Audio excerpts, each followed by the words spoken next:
orti e di vigneti. Avvicinare gli studenti della scuola media Pirandello di Agrigento al patrimonio culturale della loro terra. Questo è lo scopo del progetto didattico La Valle racconta il mito, che si è concluso oggi nello splendido scenario della valle, Fino alle ai brande piedi del così Tempio per di decenni. Giunone. Così Abbiamo poi sposato questo così poi progetto appianati coinvolgendo come dai partner nostri il studenti. parco archeologico, il comune, il liceo classico, il centro territoriale, cioè abbiamo allargato questo coinvolgimento perché il progetto praticamente volevamo farlo fuori dalla scuola e quindi avevamo bisogno di altri partner.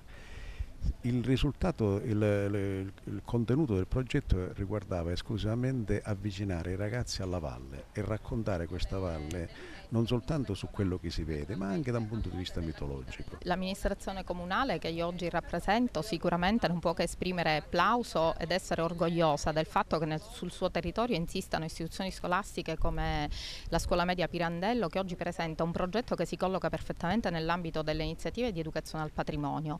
Iniziative di educazione al patrimonio che intanto si fondano su una valente partnership tra educazione e cultura e che in questo caso sono portate avanti in collaborazione appunto tra la scuola e l'ente parco di Agrigento sotto la guida della dottoressa Di Giovanni e del professore Conti per quanto riguarda la scuola. L'evento ha visto gli studenti diventare attori e narratori con la regia di Enzo Alessi. Il progetto ha avuto la preziosa collaborazione dell'ente parco. Noi ci siamo occupati dell'accoglienza, di mettere a disposizione la struttura del parco in senso fisico ma anche in senso di personale che ha contribuito sia nella fase di redazione del progetto sia anche nel corso dello svolgimento dell'attività didattica relativamente a illustrare i beni della valle e tra l'altro utilizzando, diciamo, un linguaggio che potesse essere alla portata dei ragazzi.